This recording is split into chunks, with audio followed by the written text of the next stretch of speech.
There we go. Good morning, everybody. Welcome to my live stream. We're 500 feet above the streets of New York City as the sun, it looks like it's going to peek through the clouds in about 15 minutes or so. Hope everyone's doing well. Thanksgiving right around the corner. I was hoping to have a fun last live stream before Thanksgiving, but, life has a way of kicking you in the balls. Last I left you, had a fun live stream with Ron the Waiter and Tony P. I was getting ready for my anniversary with my wife. We were excited about that. We took the kids to the restaurant that we had our first date. Things were looking good for the weekend, looking good. And then and then I get a call from my older sister, and she basically announced to me that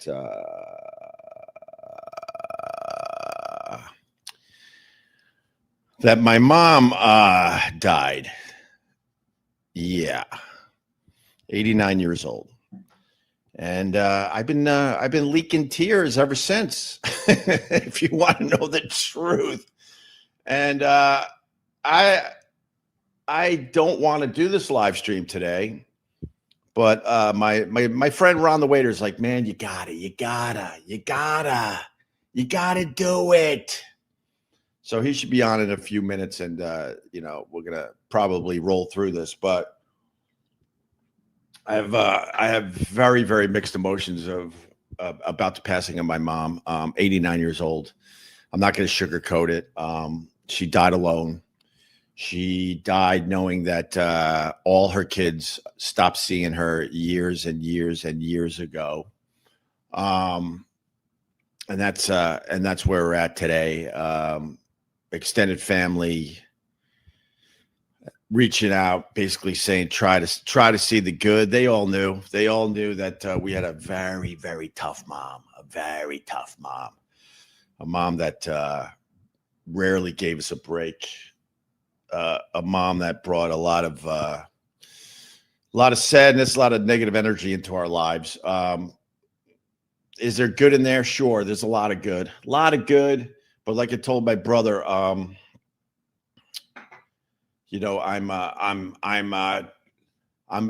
pushing through the sludge today and yesterday to try to find the good, and hopefully we'll get to that point eventually. But here he is, Ron the Waiter.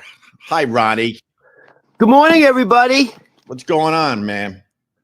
Well, what's going on with you? That's the real question.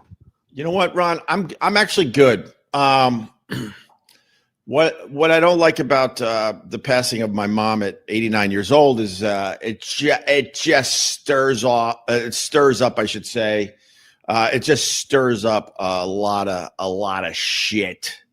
Hold when on, you I have work a on question. yourself, when you try to move on from situations, when you put up boundaries, when you decide, when you make very tough decisions and decide you're actually going to remove people from your life. A lot of that stuff just settles down all nice.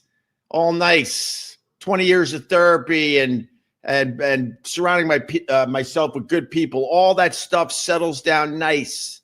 But then as soon as I found out that my mom died at 89 years a couple days ago, it just stirs it up. So it's all in the air again. So my thought today is I just want it to settle back down. It'll always be there. Just let it settle back down. That's what I'm thinking today. This is my question. Because this is not a shocker. It's not like all of a sudden your mother had like leukemia and died a week later. Like, you were preparing for this. You seem a little surprised, actually. You seem like, it's not like you got caught off guard, but I think there are emotions I think you have been suppressing, because I think you were trying to say to yourself, I'm ready for this. I'm prepared. And I think it's healthy that Like, Ron, are in you general, surprised how you feel now, or like, is this how you expected it to go? I haven't really had a good cry over it. When I Oh. when I told my wife, I made a joke out of it, and I'll explain in a second. I said to my wife, Mom gave me one final shot on her way out. What do you mean on her way out? Well, she died, and she gave me one final shot. I shed some tears when I was telling my wife, but in general, I've been just leaking moisture from my eyes for the last 3 days, just leaking moisture. My mom died on my anniversary. Jesus. And you might say to yourself, oh, that's just a coincidence. Oh, don't tell Ron. Ron doesn't think there's any coincidences ever. If you think life is random, you're a fool. My mom died on my anniversary. You might think to yourself, well, Ope, please, Ope, don't make this about yourself. And I get that, But I'll tell you the significance of my mom dying on November 22nd, okay? Yes, that is my anniversary. But it's also the anniversary of my dad's first wife when they got married. I actually got married on the exact same day, many years later, obviously, as my dad. My dad's first marriage, they got married on November 22nd. Fast forward a whole bunch of years later, and I got married on November 22nd. And my dad's first marriage was such a thorn in my mom's side our entire lives. Hey, Ope, what can you tell me about your dad's first wife? Very, very little. We weren't allowed to bring it up in our house. We would whisper it. When I got older and I would go to a bar or something with my dad, then we would have open conversations about it. He married his high school sweetheart. They were in love. They had 3 kids. 2 died from crib death. One reason why I never liked Jim Norton's stupid Uncle Paul shit. A shock jock with a boundary. Yes, I had a boundary. And I did tell Jim why I had a tough time with his Uncle Paul character, but he didn't give a shit. He just wanted people out of his fucking way. But I had a very tough time with that type of humor because of what happened to my dad. He lost 2 kids. I should have like 2 older brothers. So his wife, I don't even know, Ron. I don't even know how old, but she was maybe mid-20s, maybe. No idea. Mid-20s, she dies of some kind of kidney disease that is very treatable nowadays, but they took her out back in the day. And about a year later, my dad met my mom and ended up having 6 kids. And through our lives, we weren't allowed to bring up his past life. My poor sister, my half sister, I say half for this discussion. It was her mom. She wasn't really allowed to know much about her own mom.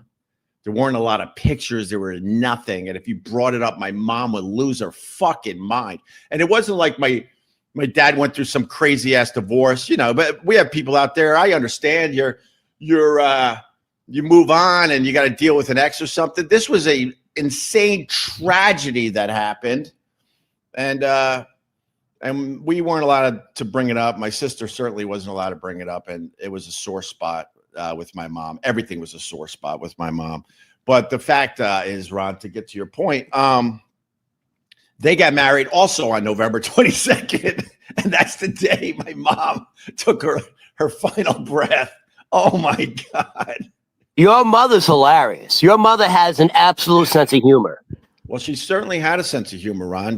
That's one thing I do remember as I was sludging through trying to remember stuff. She was a huge fan of Carol Burnett. Huge fan. When she laughed, it was infectious. She had an infectious laugh. She loved her Carol Burnett. She loved a good laugh. She did have a good sense of humor. She was a good storyteller. She was a great writer. But unfortunately, the dark cloud that literally followed her just took her down, took down everybody around her. And she chose to live in the darkness. She had a very tough time finding that light.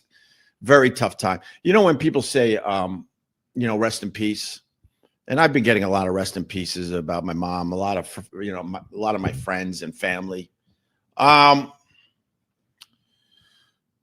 I say rest in peace, I know it's just something you say.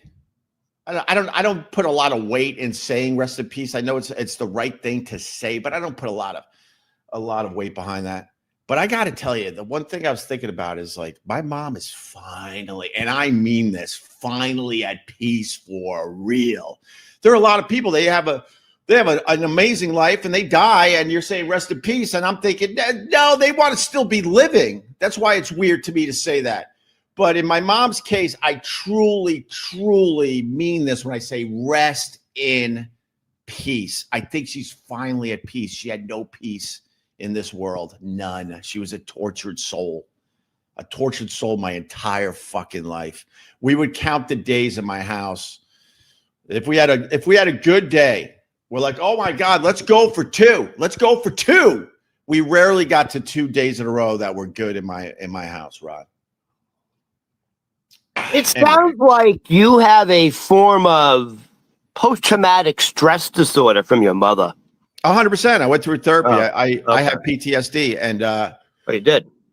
Oh no, I have PTSD for real, but I've only brought it up a little bit over the years because I don't want to compare myself to guys that are fighting for our fucking country because I think that's real PTSD. But my therapist is like it's very similar.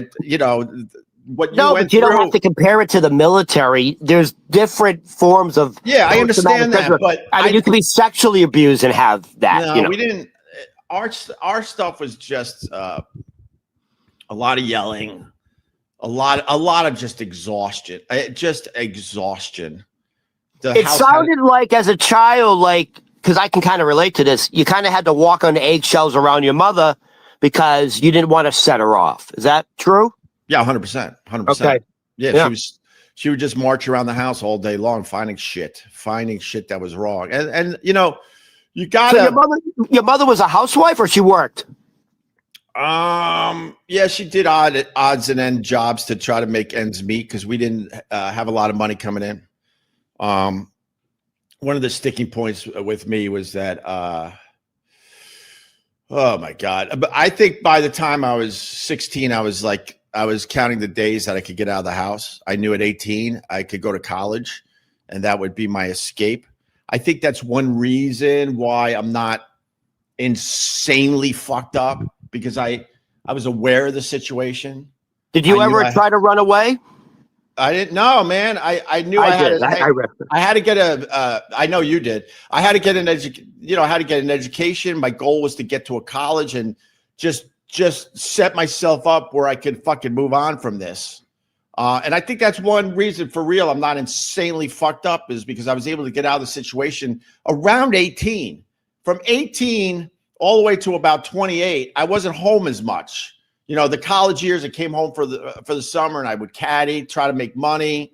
And then after that, I stayed up in Rochester in the Buffalo area to start my radio career. And because I was low man on the totem pole, I only got a total of 2 weeks off a year. So I was seeing my family back home maybe 2 weeks a year, maybe every once in a while, a long weekend. And that was it. And I think that really, thank God, helped me. It helped me a lot. But to answer your question about my mom and jobs, one of the things that was insanely frustrating was she took all our money. I was a caddy making really good money. And I was trying to set myself up for my own life. My parents had no money for us for college. I made my college money back in the day, big time, and then some. But I had to go to college with zero money because she took every single fucking cent, except for the money I started hiding in the wall, which we've talked about, in the past here. But it wasn't a lot because I had to give her. She wasn't stupid. I had to give up my caddy money, and she wrote it down famously. I'll pay you back. I'll pay you back. And I was pretty much paying for groceries for my family when I was like, 13, 14 years old, man. And so then I went to Geneseo. I should have been able to not only pay for my tuition, but also not have a job and just enjoy my college. But I had to fucking hustle up there. I had all sorts of side hustles and side jobs because I needed to make money. which which was an insanely sore subject with me. So I don't know.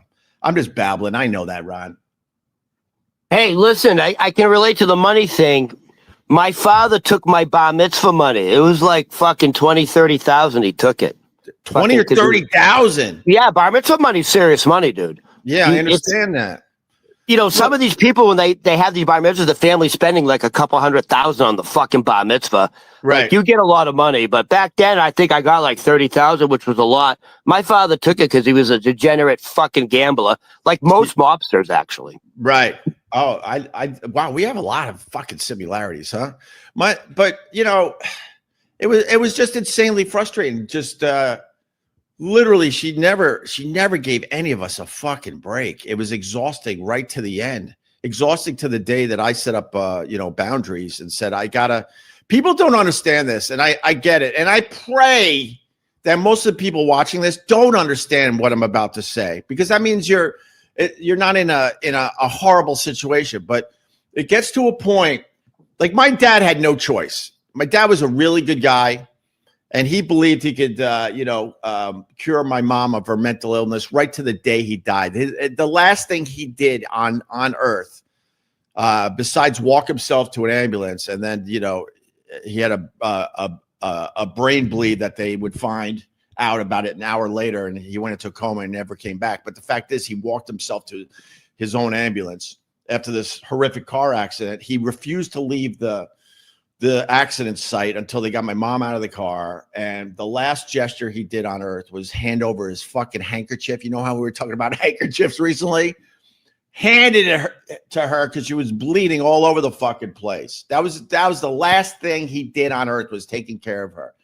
And he believed in her right to his last breath. And I got some guilt today because my dad would not have been happy with me or any of my siblings that we had to walk away from my mom. I think I had that guilt today, but I also know it's something I had to do. It was his wife. If this is happening to my wife or my kids, I'm all in right to the end. But what you learn through therapy is that sometimes, you have to let go for the sake of your own goddamn family. I let go for myself, for my wife, and for my two kids, and I had no choice. And it wasn't an easy decision to do whatsoever. And I questioned the decision for years. The fact is, the last time I talked to my mom was 7 years ago, and it was the day that I was let go from SiriusXM. I was out of my mind. I just blew up my whole fucking career. All I had to do was behave at SiriusXM, and I would still be over there. But I couldn't help myself, and I'm fine with that now. And I was at the beach house. I got the call that they were letting me go, and I was like, holy shit, I just blew up my career. I had a great new show that I was really into, and it was all gone. It was all gone. Boof. Up in smoke. And that same day, my mom called, and I told her, and it went from that to yelling and screaming at me because I didn't send her a card recently for whatever holidays around the day I got fucking let go from Sirius. And then she started listing all the times I didn't give her cards in recent years. Never asked about the kids, never asked about the wife. All she wanted to yell and scream about was the fact I didn't send her any cards recently. This is what we had to do. And at that point, I was like, I'm done. She made it very easy. And that was the last time I ever talked to her, Rod. It sounds, your mother has a lot of very similar characteristics to my father's sister, the narcissist. Yeah. So November 22nd, that's a big fucking date. Yeah. Your mother, by the way, definitely a sense of humor. But how did she do it? How did she will herself to go on that date? Like, you know what I mean? Well, you just can't go, okay, I'm ready. How did that happen? I don't have a timeline. The little knowledge I'm getting about this is that, the last, for a while now, she hasn't really been with us in general. Okay. She's just been, they were actually, I think, pretty surprised she was still alive even. and then she taps out. But she died on November 22nd, right? Oh yeah. So that's what I'm saying. Like, how does that process work when she said, fuck it. I'm gonna one last jab on the 2 big wedding days. She willed herself to go. You understand that? Well, she willed herself to go. I mean, look, Ron, I will let that sit there. I'm not gonna push back on that. It is absolutely strange. Well, I mean, the wedding date is significant because when I got married at the Ritz-Carlton in Philly, and it was at the height of the O&A fucking phenomenon. So I had a lot of fucking money to spend, and we did it up right. We got married at the Ritz-Carlton in Philly, and to this day, people say it's one of the best days of their lives. They had so much fun at our wedding. It was unbelievable. It was almost like a fucking fairy tale fucking wedding for sure. And a day or two after my wedding, my mom called me to yell and scream at me because she wasn't treated right at my wedding. and Ron, I'm telling that's a narcissist right there. That's a narcissist. I'm telling you right. I'm telling you right now, we treated her right. She needed a lot of attention, a lot. Physically, she needed attention. Mentally, she needed attention. And my thought at the time was, I'm going to put her at a table, where she would be comfortable with people she knows, older people, right? And then I had I wanted to give my own family a break, so they were at their own table because they also didn't want to deal with her. And then the main table was me and my brother and my wife and a few other people, and she was so pissed off that she wasn't sitting at my table on my wedding. And I knew if she was sitting at my table at my wedding, I would have been miserable. And I wasn't going to do that to me or my wife on my wedding day. So was she nice to your wife? Huh? Was your mother ever nice to your wife? Oh, 100%. Oh, okay. No, my mom was tricky, man. If you would have met my mom back in the day, you would have thought she was a lovely lady. No, I'm telling you, they're devious people. I know. Believe me. That's why it's Dr. Jekyll, Mr. Hyde. She knows how to work you, man. She would have amazing conversations outside the house with people. People would fall for her quickly. That's a narcissist. Yeah, they're very clever. They're always conniving. They're always. You know what narcissists do? They're like they play chess. They're always calculating. How am I going to make this relationship work for me? Right. Me. Well, to be fair, just to put all of it out on the table, my mom suffered from severe OCD, severe OCD, to the point where she was convinced she was doing crazy ass shit and that she needed to go to the police station and turn herself in. What does that mean? She's like turning the light off and on like 5 times. There was more thoughts over and over, just terrible, horrible, fucking thoughts that you don't even want to talk about. Just think of the most horrible thoughts. It was more that. Did we have a tidy house? Of course we did, but it was the thoughts that drove her absolutely insane. So you lived in your mother kept a very clean house. Oh yeah, man. We couldn't even have we couldn't even have sneakers out in our room. If we had just a pair of sneakers in the middle of the fucking room, it was hell on earth. Hell on earth. This is where you and I absolutely differ. My mother does not. I lived in filth. My mother didn't clean. Just fucking dust bunnies in the corner, newspapers everywhere. Really? Turn on if you had to turn on the light in the bathroom first. This is Beacon Hill. These are old fucking buildings. Right. She didn't clean. Like you had to turn the light on in the bathroom first, or you would step on roaches. Like just filthy, dust everywhere, newspapers everywhere, fucking dishes in the sink for months, covered in rust. Well, if you didn't clean your room in my house, most of us did because we knew what would happen. You would come to your house. I got to leave my siblings out of it. I got names and stories. But that's their story to tell. I'm just telling my story, and my story is pretty similar to my siblings. The fact is, you know, if you're just tuning in, my mom died. What day is I don't even know what day, like 3 days ago at the age of 89. And she, you know, there's no way to sugarcoat this. She died alone with no one visiting her. No one visited her for years, for fucking years. It's really as sad as it gets. But in my house, if you didn't clean, I have a question. Hold on. So was she like in a nursing home in Long Island? Yeah, assisted living, okay. and then they moved you on to the next fucking corridor, you know, that type of shit. So she was surrounded by her Jamaican caregivers. Yeah, probably. Some dude singing Frank Sinatra down the hall in a break room. Yeah, I guess. I mean, it's fucking sad, but I'm gonna try to find the comedy in it. So your mother already found the comedy in it. Yeah, November 22nd. If you didn't clean your room, it would get to a point where she would completely destroy it, like completely destroy it. Whether it was everything in your room was just in a giant pile in the middle of the middle of the room, broken shit all over the place, or outside. Sometimes if there was a window, just throw everything out the fucking window. And without mentioning names, I remember very distinctly one of my siblings, you know, in their room after one of these incidences.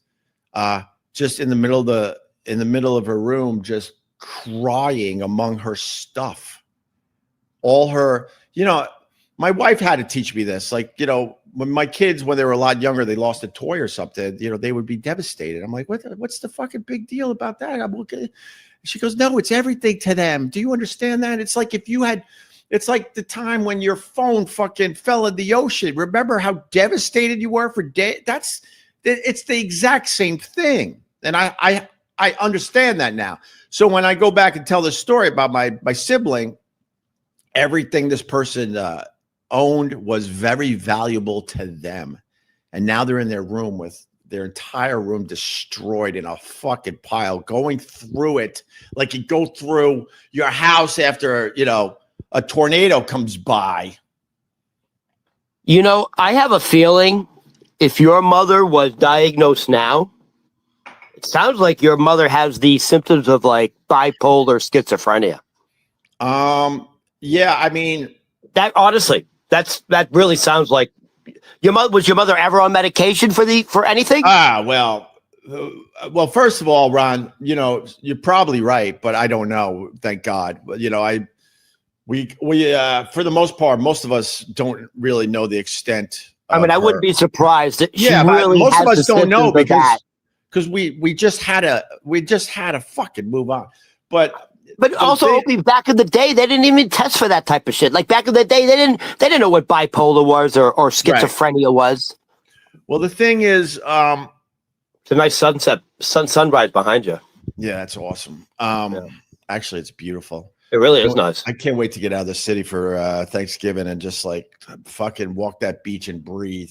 I just want everything to settle right back down to where it was. It's in a good spot with everything just settled down at the bottom. No, that's wrong. If you let things can settle down at the bottom, that's when you physically get sick. That's when you get like cancer. No, I understand that, Ron. But what I mean is like I'm good in general, but with the death of my mom, it just stirs everything up. And I'm like, I have a question. And I will go with these emotions. You should go with your emotions. And then I'm looking forward to it settling back down and working on shit from that level. But hold on, I gotta ask. I know you have a question, and save that because I have to answer your other question, which is very, very important. My mom, when we were growing up, you know, we barely drank. We barely partook in any drugs or anything like that because it would be hell on earth if we came home with alcohol on our breath. I told the one story when my dad picked me up and I had a few cocktails with my friend John, and I was young. He was out of his mind panicking, and we had to make a plan on the way home because he just knew my mom would lose her shit. So the fact is, with my mom, if my dad had a second beer at dinner, she would lose her mind. And this is all based on the fact that she was brought up with a severe alcoholic, you know, an alcoholic that I don't know what happened in my mom's house. I never wanted to ask her. She would bring it up from time to time. It didn't sound fucking good at all. And it was best not to know the details of her upbringing. Let's just put it that way. I understood in broad strokes that her upbringing was way worse than mine. I have to say that. Doesn't make it right with what happened with my mom and me and the rest of my siblings, but she had it way worse. So when she wasn't even diagnosed with anything for most of my fucking life, I remember. It sounds like sometimes severe trauma brings on sort of like bipolar, schizophrenia. Like, yeah, I can relate to that. It sounds, listen, growing up with a severe alcoholic is traumatic for a kid. So, and that can lead to physical abuse.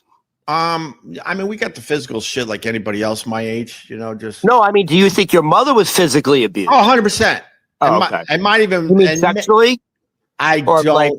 Oh, okay.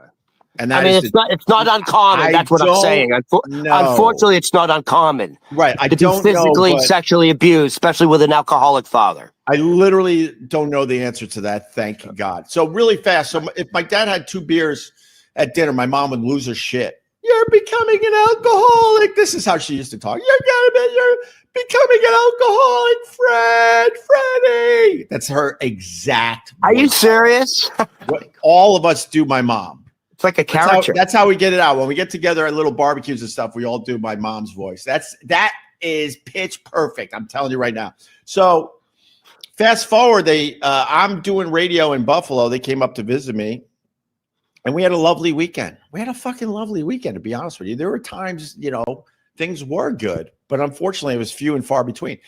And I remember being at Gabriel's Gate. I'll go local for everybody on Allen Street in Buffalo. And I was having a plate of wings. I had a little radio career going. I was doing overnights, and I was on my way to making something of myself. And my mom and dad were sitting across from me. And my dad said, we have something to tell you. Your mom has been diagnosed with OCD. I was 24 maybe. I was 24 years old when I finally got an answer to why my mom acted like she did. I was like, oh, and it was nice to finally have an understanding. And then the problem is back then, they took care of mental illness by just giving you horse tranquilizers. Nowadays, you can microdose all sorts of shit. They're figuring out the medication a little better. But back then, they just horse tranquilized you. And my mom spent, I don't know. My mom spent at least the last 30 years pretty much in bed most of the time. From her late 50s to her death, pretty much most of her life was spent in a bed. And then she was a walking zombie. And by the end of her life, she absolutely was an addict. Absolutely an addict. Not her fault. But when they're prescribing all sorts of medication, when we finally got my mom out of the house I grew up in, and we got her into assisted living, when I was still doing day-to-day stuff, trying everything I could to help her out, me and my now wife, we emptied the cabinet there, the medicine cabinet. We had 2 bags of fucking pill bottles, 2 bags. Because then she was taking care of herself, so she didn't even know what the fuck she should be taking, and she just had every possible pill bottle there is, which is so weird to come from a woman that was scared to have a cocktail when I was younger, to this state. And then we got her into the home, and then they got control of that part of her life. So that's I had a very rich aunt in Brockton, Massachusetts, very rich. Matter of fact, her husband made a fortune like in the 70s or 80s in the real estate market. And that's all the husband did. He sat in his office and played real estate. I played the stock market. So I had a very, very rich aunt, Auntie Sylvia, and she lived in her bedroom. She had a luxurious bedroom, and she hurt her back and never left her bed again, and was straight up hooked on opiates. Yeah. And we all know she said, like, she just didn't want to ever get up again. Like, she always said, my back, I can't walk. She got super hooked on opiates and just chain smoked, those long, thin Virginia Slims. Oh, yeah. In her bed watching her shows. The narcissist Tova's mother, where I'm going, the one who killed herself on Thanksgiving, right, also got hooked on opiates, and it destroyed her. Yeah, I mean, it's not uncommon for middle-aged women and older women to be hooked on opiates. Dude, I think every single person watching this right now knows of a person that they would have never dreamed would have been addicted to stuff. Yeah, it's like all of a sudden you go in for maybe a sports injury and you need a little action after a surgery or something, and next thing you know, it just sets you off, and you're never the fucking same. 2 aunts in my family had back injuries, and they both became opiate addicts. Yeah. Yeah.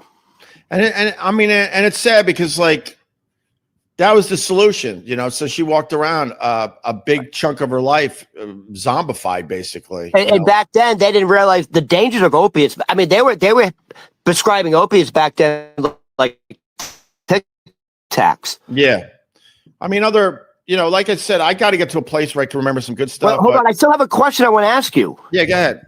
Because I feel like one of the reasons you survived this very stressful... Why are we getting the best sunrise since me and you have been doing these things, it's by your the mother. way? It's your fucking mother. Nuts. Look at this thing behind me. Dude. That's amazing. That really... Dude, it looks fake. It looks like a fucking painting. No, that looks like... That looks like the backdrop of the morning show you do every day. It's insanity that we're getting this sunrise today. Take a still picture of that, dude. Take a still picture. You should take a still picture of that. Anyways, yeah. I think part of the reason you were able to survive a very stressful environment was you were able to lean on your brothers and sisters. I'm sure you guys got together and talked about the common stresses of your mother. Oh, of course. Otherwise, you wouldn't have made it, probably. Like, I'm an only child. I don't know how the fuck I made it. I think being from a big family, yeah, yes, I think we held each other together as best we could. I really do believe that. Other memories, growing up, my mom would have to, she would have to go to mental hospitals from time to time, and I would have an aunt over, taking care of us, or finding my mom. I never asked my siblings, but I found my mom in the attic once, just in the middle of a fucking breakdown, and the guilt we would feel, I like I said, I got to speak for just myself, but I know a lot of this stuff is very, very similar. Trust me. The guilt I would feel when my mom would go away to the mental part of the hospital, right, for a few days, the peace you would feel instantly in the house, the peace you would be like, oh, look what this could be. And then, and fast forward, that door would open.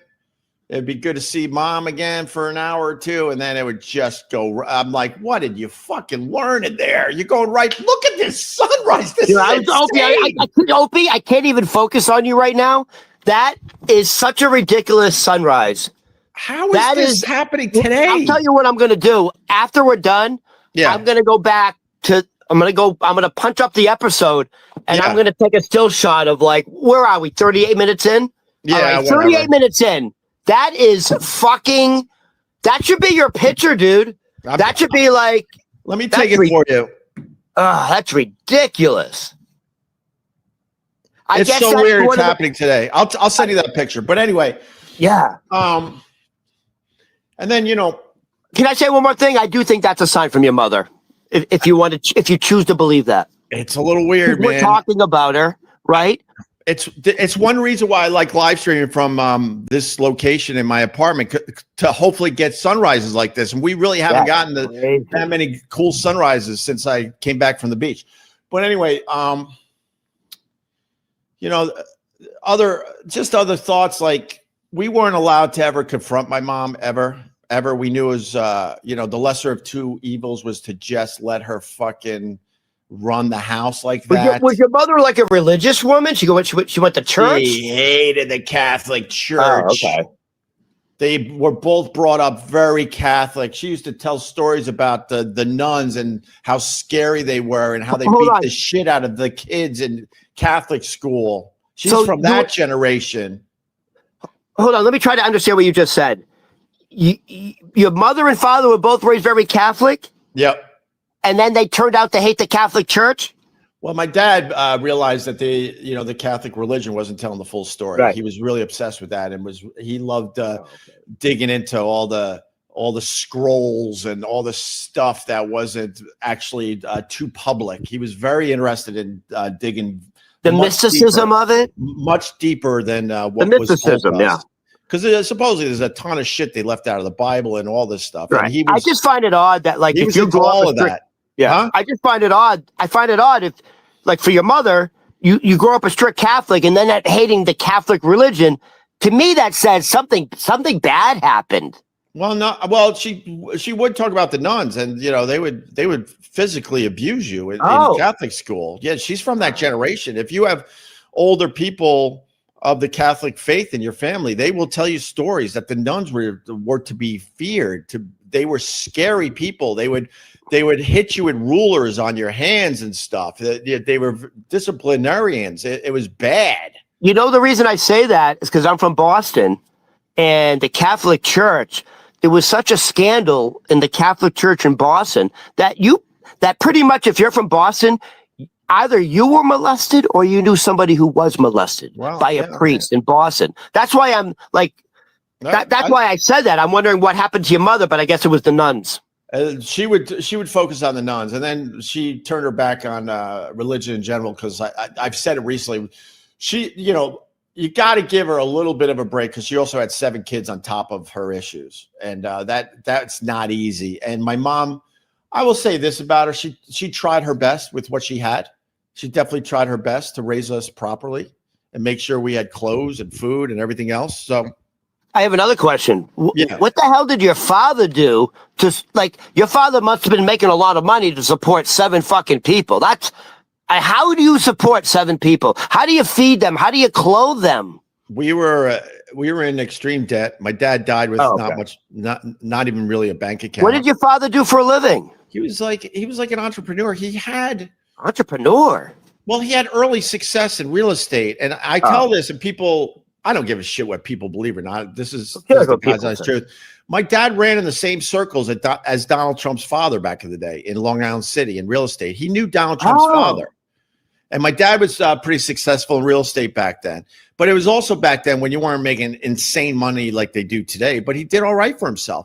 And that all went away when he met my mom, because my mom, I think the story of my dad is that he was more than capable of providing for a family of a total of 9.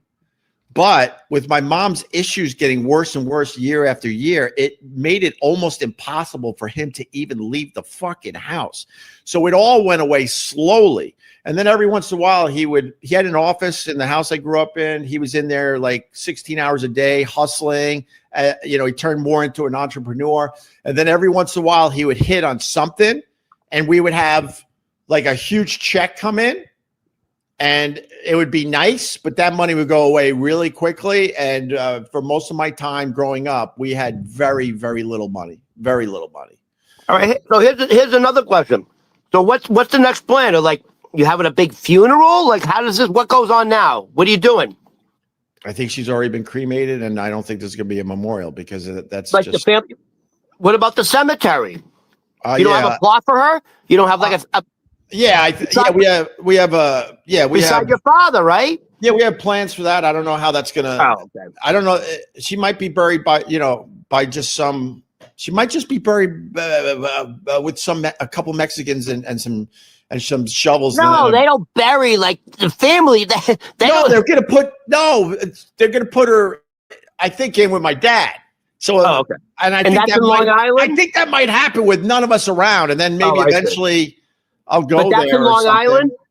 Yeah, somewhere on Long Island. But anyway, what was I saying? So, so my mom, you get together, you put the rock on top of the all that stuff. So my mom is like, she didn't like the Catholic faith, because she didn't want all of us kids. She told anyone that would listen, she didn't want all these goddamn kids. One of my siblings told a story to me a couple of days ago that he was living in the house after college, and he was paying rent. My mom was all about making us pay rent when we moved back in. Oh, give me the rent, $200 a week, and that's a lot of money. And he got a gig in the city. He was going to move out to try to start his own life with his job in the city. And my mom turned to my dad and said, "I told you we should have had an abortion." Jesus Christ. Just fucking crazy, dude. Fucking crazy. And what does your father do when she says that? He like chuckles? No. He was deeply depressed that he couldn't figure it all out. But he doesn't say like, "Hey, you don't talk to my kid like that." No, man. I mean, that leads to something I do want to say. My dad, he didn't stick up for you in front of the mother? Not as much as, like I said, this is my story because I know was your father afraid of your mother? Yes, I have probably a couple siblings watching this. I think my dad was doing the best he could with the situation. He knew, like, I don't know what the fuck to do. He probably was thinking, I can't raise 7 kids by myself. He was absolutely scared of her going off the deep end. One thing that really needs to be said today, I told my wife years ago, and she just, it floored her. I grew up in a house where I was convinced that if things went too sideways, my mom would end our life. I was convinced of that. I was convinced she was capable of doing that. That's a big burden to carry. I was convinced of that. Whether it's real or not, doesn't matter if it's real or not. But so when I was getting older, like most of the time in the house, we weren't allowed to talk back to my mom, confront her on any of the shit she was doing, because it would just make it way worse. But then you get a little older. I'm coming home from college. Now I got some balls. I got a foot out of the situation. I got a life outside the house. So I started confronting her a little bit. And one time she was in a full mental breakdown. And there was a confrontation between me and her because I was like, this is wrong. I would tell my dad, this is wrong. This is wrong what mom is doing to us. Not just me, us. And you know what my dad's answer was? And my dad was a great guy. Great. I don't want to sugarcoat it. He was a great guy. He would say, she's mentally ill. That was his answer. When all hell was breaking loose. Suck it up. When all hell was breaking loose around our house, and I would go to my dad. Like I said, I'll tell my stories today. I would go to my dad. You see what she did? You saw. Like, I'm like almost thinking like, finally, right? And he would go, she's mentally ill. And then you would have to just like sulk away like, fuck, man. Like, what the? I mean, come on. Well, by the way, that's another type of trauma when you go to your father to save you. Right. And he doesn't. That's another type of trauma. So then I remember distinctly, my mom was coming down the stairs in the living room. She was going to the hospital again. I was older at this point. I was probably, my memory sucks with some of the stuff. I was in college, so I was anywhere from 18 at 21. And, obviously I acted up about what was going on. And my mom's coming down the stairs with her little bag to go to the hospital again. And she's just looking me in the eye like a devil. And she goes, "Greg, you don't have to worry about me anymore." Like mommy dearest screaming, "You won't have to worry about me anymore." My mother's favorite movie. Huh? Yeah. My mother's favorite movie. Oh, no. Well, I joked about that, but when I saw Mommy Dearest, I was literally triggered. That's literally a documentary. It's a It's not a Hollywood movie for a lot of us. It's a fucking documentary. So that would be, but the running, I'm not joking. Like by the way, so I haven't spoken to my mother in 3-4 years. Right. But back in the day, the running joke was for every birthday, I would get a Mommy Dearest birthday card. No, it was like Mommy Dearest with the coat hanger. She always had one. Like she ordered them. Let me say this. Hold on, quick. Yeah. We were literally, so we have a lot in common. I haven't spoken to my mother in 3-4 years. You and I literally last week doing the live stream at Get Parts said, you know, Opie, you said, I haven't spoken to my mother in 7 years. And I said, I haven't spoken to my mother in 4 years. My mother's in her late 80s. She may even be in the early 90s now. And I said, gee, I don't even know if my mother's alive or dead anymore, but I probably would feel it. Right. And then you said, well, I think my mother's alive because someone would notify me. And then a few days later, your mother passed away. I know. Yeah, we were having that exact conversation. We were literally talking about it. Yeah. So I don't know. Hold on. Did you sense anything on November 22nd? Honestly, was it like, if you go back to November 22nd when your mother passed away, did you have any inclination? Did you like, hey, something seems weird? No, because I was in. What day was that? Saturday, right? I was. No, man. Me and my wife were celebrating our anniversary. We were very, very happy. It was casual but cool. Right. I had the idea because now my kids are older. I had the idea of eating at the restaurant where me and my wife had our first date, which was literally the day before I was restarting my radio career. It was the day before I had my first show at SiriusXM, and we went to this little local restaurant. And what in the Upper West Side? Yeah, close to here. So we had an awesome dinner. Everything was just nice. So. Yeah, because me, the Star Wars thing, like Obi-Wan Kenobi, I feel a disturbance in the Force. Yeah. I truly believe I would sense something. I do. I knew she was coming. I mean, I think this is good because, my mom's issues made me look into like my issues and stuff, and I started therapy around the time I met my wife because I didn't want to. The one thing you learn is, and I have said this over the years jokingly, but I truly, truly, truly mean this. And I want to say this today. If you have kids, inevitably you're going to mess them up. Hopefully not too bad. And what all you want to do as a father is mess them up in new ways. I think that's the best you could hope for when you're raising kids. Am I trying to mess them up? Of course not. Am I providing for them? Yes. Am I there for them? All of that. But knowing the triggers that my mom did to me and my siblings, I am very focused not to do the same shit. And I think that's important because you got to try the best you can to break the cycle. My mom actually tried to break the cycle because, like we said, we were talking about recently, her mom was way worse than my mom. And my mom recognized that and knew I got to cut her out. My own mom cut her mom out of her life. Let me ask you this. At some point before you had children, were you actually concerned that you would be abusive to your children the way your mother was to you? You never thought that. No, but I had like, I had a way of communicating where I yelled and screamed a lot. I don't do that.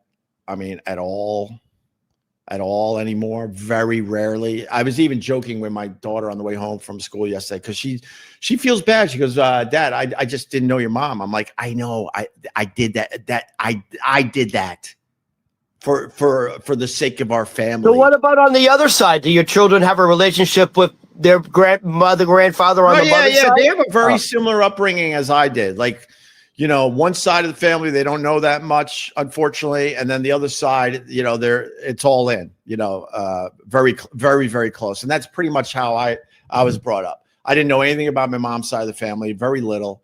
And my dad's side of the family, extremely close. I got so many cousins that are almost like brothers and sisters to me. We were that close. Oh, but you know what I'm thinking now? I hope it's not true because we talked about it last week.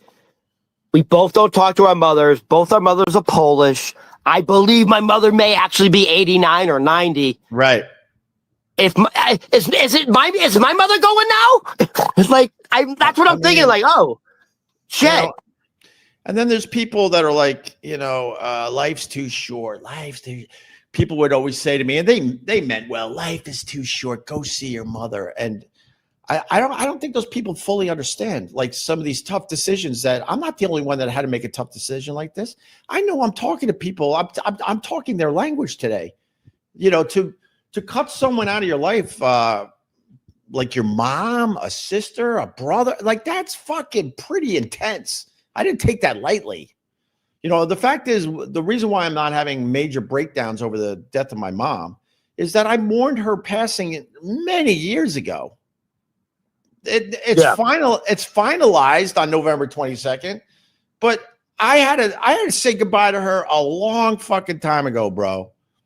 When I exhausted everything I could possibly do for her, I had to let go. It takes a healthy person to walk away from a destructive relationship because it's called self-care. You need to step away from that so you can actually be a healthy, productive human being. Yeah, by the way, people say to me, Ron, are you serious? You haven't spoken to your mother in 4 years? What are you fucking? Life is too short. Go reach out to your mother now before you regret it, before it's too late. I'm like, you don't get it. Calling her would be the regret because it's pure saying that. It's pure toxicity. You don't get it. Saying that. And you don't get it. It's harmful for both of us. Ron, we're kind of similar, man, because when people say life is too short to me, I get so mad, and I'll tell you why. The reason I do certain things is because life is too short. Life is too short is the reason why I had to cut my mom off literally 7 years ago. It was because life is too short. There's other things without getting into it. Why don't you do this, Oprah? Do that, Oprah? And my answer always, and they always say, life is too short. Why aren't you blank? And I'm not bringing up people from my past right now because it's not about that. But I will always write them back and say, that's the reason why I don't do it. It takes a strong person to walk away from a loved one who's abusive, because otherwise, if you don't walk away from that person, you become codependent and they will suck and drain your life force and you won't be able to continue on your life's journey. Dude. So it is a very brave thing to do. And you have to do it because life is short. Life is short. Dude, can you put on a red wig, dress a little sexy, put on a little makeup? Because you sound exactly like my therapist. Oh, your therapist is a Jewish woman? Really? That's what your therapist says to you? I had that exact rap. Exact rap. And she's spot on. There's reasons. My mom is the reason that thank God I don't do this anymore. My mom is the reason why I surrounded myself with very toxic people. There's a reason, because I learned through therapy, and actually my wife gets a lot of this credit too. I learned that the reason why I surrounded myself with toxic people was because that was my baseline growing up. My baseline was fucking, huh? It's all you knew. It was your comfort zone. It was my baseline. I needed chaos around me to feel something, to understand. Interesting. You needed chaos around you, and you became a shock jock. Yeah, and then I didn't even understand that until I went through therapy. That was my baseline. I make much better fucking decisions who I allow in my life. Thank God. But that's all I knew. I had, I try not to, like I've said many times, I try to not go through life with a lot of regrets, but there were really solid, good people that I could have been friends with over the years. Good people, man, solid. And I blew them off because they were boring to me. Opie, because I needed crazy. Opie, how about this? How about something? We're getting past 7. How about? I don't want to end on a negative. I want to end on a positive. Give me a beautiful Thanksgiving memory with your mother. Oh There has to be one. There has to. I mean, every Thanksgiving can't be a disaster. Come on. Wow. I'm trying. Really? Are you telling me Thanksgiving was super stressed? Like you don't have a beautiful, loving Mary? No. The fact, it's really important to say that, my mom raised us the best she could. She gave us good, solid values. She provided for us the best she could. She worked her ass off. Unfortunately, because of everything, it makes it hard to remember that stuff. But there was always a meal on the table. Thanksgiving was always over the top. Thanksgiving was actually a day that was a happy day in our house. So hold on. So your mother was a good cook? She was all right. Yeah. I mean, over the years, her skills kind of fell off, but she had a meal on that table every single night. And Thanksgiving was a day I did look forward to, and we all would go back home to my mom's house. And we knew that was a day that there would be no fucking turmoil for real. None. So there you go. Yeah, none. And then the other side of that is then you would have the hope that, okay, this could be the beginning of something, you saw what it could be. And then unfortunately right around the corner, it would go back to the craziness. But my mom, she had a great sense of humor. She was a great storyteller. She made friends wherever she went. She would laugh her ass off over Carol Burnett. Loved her maple walnut ice cream. We had to get a gallon of maple walnut ice cream for her, and that's so New England. That's so New England. Maple walnut ice cream is fucking delicious. I actually like it because I had to learn to like it because, like, one of the weird things in my house, like when we went to Friendly's, we did Friendly's runs. Oh yeah. We had a half gallon of maple walnut for mom, and then a half gallon for the rest of us to share. So obviously we're going through our half gallon pretty quickly. So then I learned to like maple walnut because that was the only ice cream left in the house. Yeah. But I think she's at peace. I think. Well, I mean, what do you mean? When you say I think she's at peace, she's back. She's back in spirit. She's back where she came from. Right. I think this was just a theme. This was a theme she explored, and I know this is weird for me to say. You chose your mother. You chose this experience for your benefit as well. Yeah. I think, no, she is at peace. I mean, this life was very, very tough for her. She had an insanely tough life. And I think she tried the best to her abilities to try to figure it out. And in the end, I don't think she ever fucking figured it out. And, rest in peace to my mom. I mean, that's that. So what about, does she have belongings? What happens to all that stuff? Very few at this point. She's been I don't even know if there'd be anything that she has that I would actually even want. Like, is there like a will? You got money coming? I mean, God bless one of my brothers. He's been the point man with that stuff for a lot of years. And I know that was tough on him and stressful on him. And, I don't know. I'll learn more. You want a good memory? Yeah, go ahead. Okay. So in my house, when you acted up and my mom was mad at you, right? For nonsense, by the way, you're looking at 7 kids that are good fucking solid people. There's nothing majorly wrong with any of us. None. And when my mom would go at us, it was for the dumbest, stupidest things. Dumb, stupid. It wasn't like you came home on drugs or got a girl pregnant or none of this stuff. It was all just dumb nonsense. That's why it's so infuriating to me. But when my mom didn't like you, one of the things she loved doing, and this is very awkward when you're coming home from Geneseo with like your little college girlfriend and you bring her into the house. And my mom was on her best behavior when I brought my college girlfriend home, and I'm like, hey, we got some we got some photo albums. You get to learn about me a little more. Let's go through the photo albums. And you would go through the photo albums like that. And she'd be like, why is one of your brother's pictures cut out?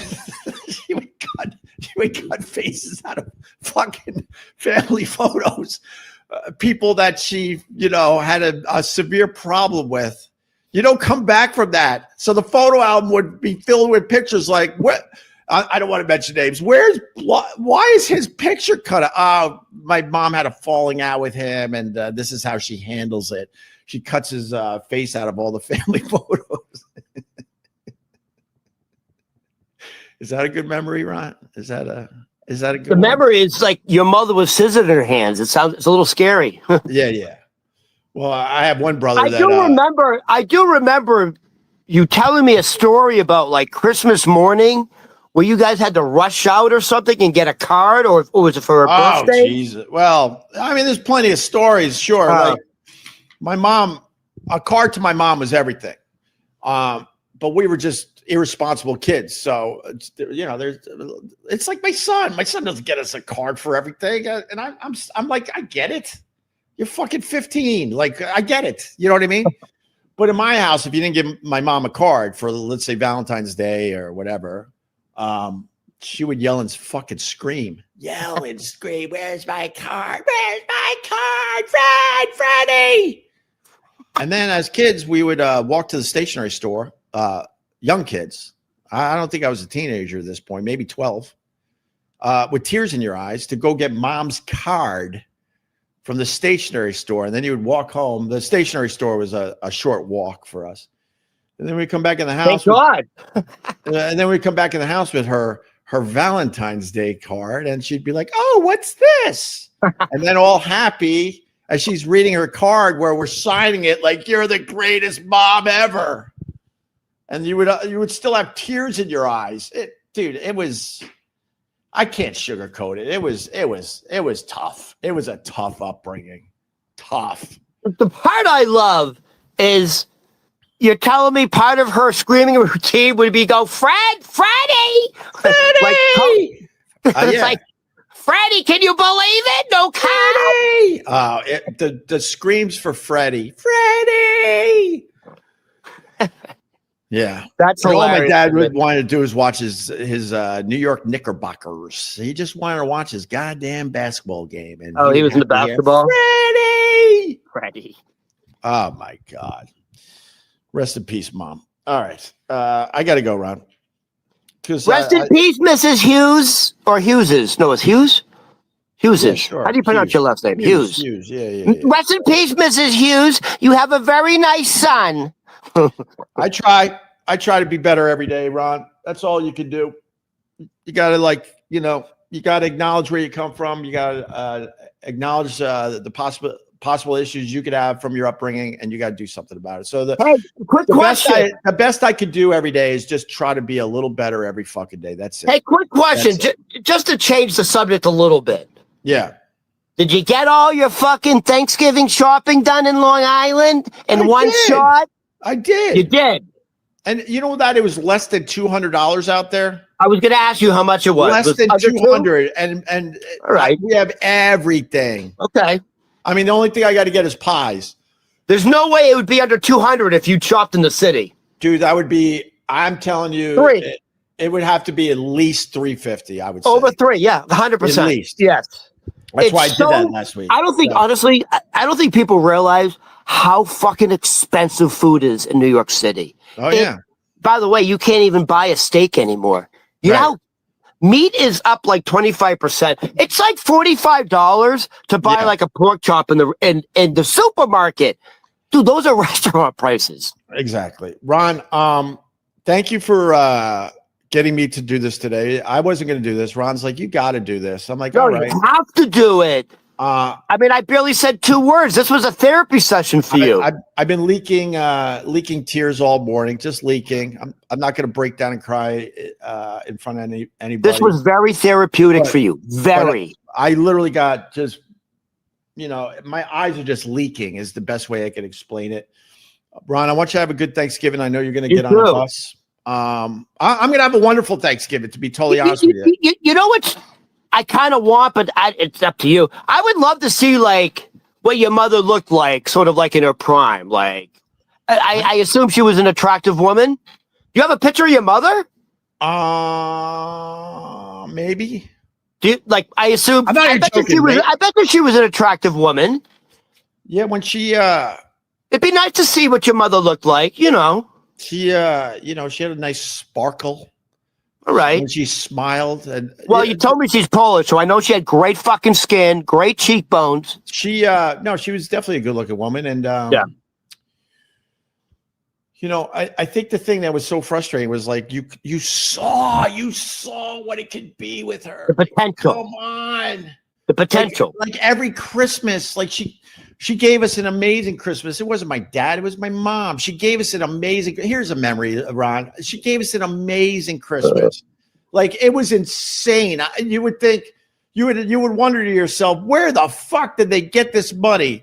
We had gifts piled up to the ceiling every hold on. Christmas. When you say amazing Christmas, you're talking about the presents, like the amount of presents? The whole thing was the whole thing. Well thought out, and you know, and then you learned only years later that they would just max out credit cards to an insane limit. My mom used to cut up credit cards and put them in the wood burning stove so she would stop fucking using them.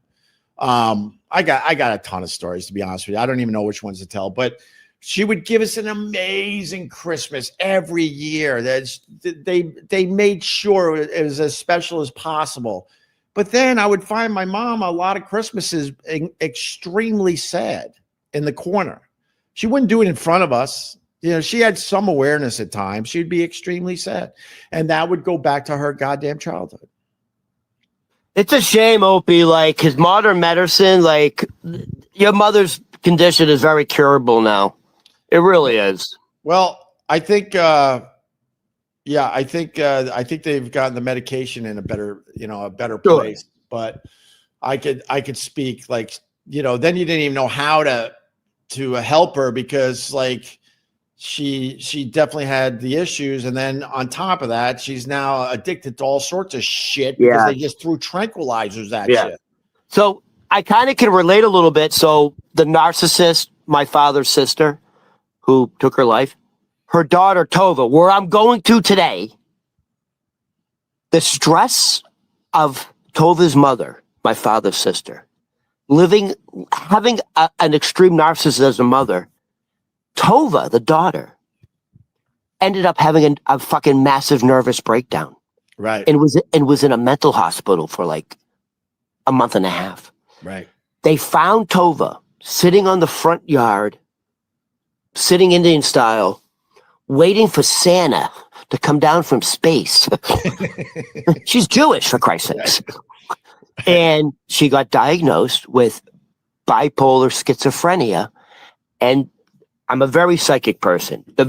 I had such a strong feeling that was the mental stress of having a mother like that. So I feel like your mother also had those similar conditions from the stress of her upbringing and her mother. Oh yeah, man. It broke my cousin. It broke her. And to this day, if she's not on her medication, she'll hallucinate. And I know that's from the stress of growing up as a child. Yeah, I think my saving grace is I had a plan and I acted on it. I remember going to college. My parents actually were driving me to Geneseo. I have one question. Like, so all your brothers and sisters turned out like normal and healthy and successful? I mean, I wouldn't say like to say no, but I'm saying like that's also a compliment to your mother. No, to say I don't know if anyone's actually normal. No, I don't mean it like that, but like you're all productive human beings, aren't you? Yes, we got. Are you adding to society? Huh? You're adding to society in a positive way. Yeah. So good for your mother. I'm actually surprised that we don't have major shit. Right. I think that's I'll say it that way. I'm very surprised we don't have major shit. Yes. Right. I'm very by the way, surprised by that. The reason that is but I could only speak for myself. My saving grace was I knew this upbringing was tough and not right. I knew my only chance was to just get out of the house as soon as I can. I knew my dad was going to be no help because I think he was in it to win it. He didn't know what the fuck to do. He was just trying to keep some kind of stability in the house. So I knew I would go to college.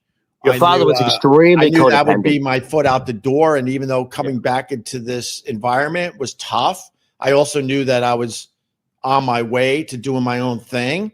And I remember the day my parents were driving me to Geneseo for my freshman year. I remember waking up one of my brothers, if not both my brothers. I got twin brothers that are 6 years younger than me. And I remember saying goodbye to them. And I wasn't saying goodbye to them like I was saying goodbye to them. Like I knew like my life. You weren't saying goodbye. I'm going to college. I'll see you at break. You're like, see ya. I'm done. Yeah. I'm out. I knew that day when I got in the car and pulled away from my house. Okay, you're older than them. They still okay. I don't know if they look at it this way, but I knew I had to say goodbye, and not just because I was going to college. Their older brother was going to college. I was saying goodbye, like things are going to be different from this day on, and certainly it wasn't a piece of cake. I was always getting back into that situation. One of the things when there's so much, Ron, but I got to go. When I was in Boston and we got the big gig to move to New York, I remember being at the tolls at the Throgs Neck Bridge. I'm about to have an amazing experience, career opportunity of a lifetime. I was going to be on WNEW in afternoons. Like the radio guys dream of this. I was happy in Boston because I was so far from my mom. Because the distance thing, and back then it took a lot to keep in touch with somebody. Long distance phone calls and stuff were not cheap, so she couldn't call me on a regular basis. And I remember I would hang up, whether I was in Buffalo, Rochester, or Boston. I would hang up after one of these phone calls. I'd be depressed for days.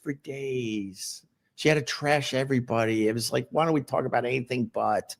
And then when I was at the tolls, I got really sad as I was looking to the city. Now I'm on the Throgs Neck Bridge, and you can see the city to your right as you're going to Long Island. Yeah, I was sad because I'm like, holy shit, you're going back into the lion's den.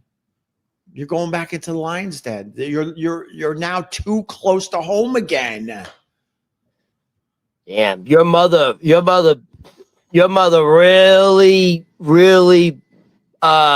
put a spell on you guys. Yeah, and then wow. and then I would have this insane success, and I felt guilty that I was happy.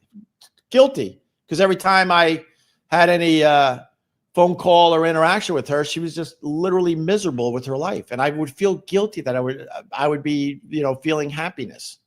By the way, that's exactly why you have to separate yourself, because you have a conversation with your mother, and it takes you 2 days to recover. If I reach out to my mother now, it would just be. It wouldn't be a good conversation. Right. The last time I tried to reach out to my mother, I said, she was on guard. She didn't know what I was going to do. She didn't know if I was going to yell at her. And I said, hey, Ma. And she went, yeah. Yeah. And I said, hey, I sent you something in the mail. It was like a surprise. Did you get it? And she went, is it ticking?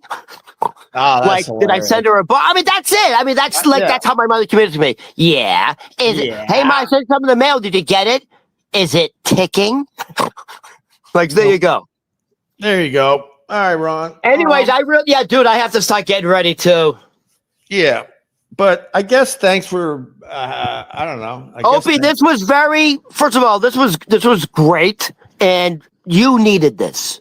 No, it's funny. You needed this. I'll leave you with this. My mom actually, when I got famous, and she would hear some of the stories on the show, that there's some wild stories of my upbringing that I've told over the years that are fucking hilarious to me and hilarious to my siblings. That's how we dealt with this. We dealt with a lot of this stuff through humor, if you want to know the truth. And some of these stories are fucking hilarious.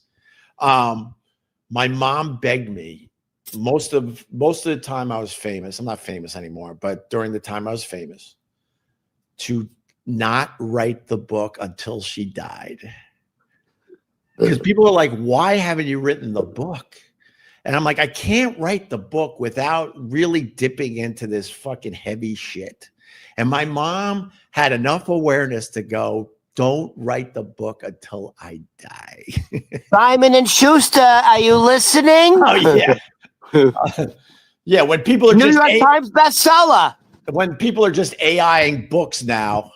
Mommy Dearest, right. The real version. All right, Ron. Have a good bus ride. Opie, once again, I'm sorry for your loss. Yeah. And yes, your mother truly is at peace now. And you're at peace, which is even more important. Yeah, I think I am. I think there's like, even though I didn't see her for the last 7 years, there was always like this energy. And you know what I would do, just as very healthy, on Thanksgiving Day, at the table when everyone's eating, toast your mother. Yeah. Ma, thank you. Thank you for raising us. Thank you. There's still positive. Toast your mother on Thanksgiving Day. Give her a nice send off. I like that, Ron. All right, Ron, I gotta go. All right, everybody. Happy Thanksgiving. I say this, I do thank my mom today. I do thank her. Absolutely. I do thank her. Absolutely. And that's it. All right. She brought you into this world, so thank her. She wanted taught you valuable lessons. She wanted me. I was first. And she taught you valuable lessons by showing you the dark side. That's true. There you go. All right. Bye, everybody. Bye, Ron. Thank you. Right, happy Thanksgiving, Opie. Yeah, you too, buddy. All right, guys. I'm definitely taking a few days off. I'm taking a few days off. I'll see you guys soon. Hope you have a wonderful Thanksgiving, and we'll talk soon. Rest in peace to mommy.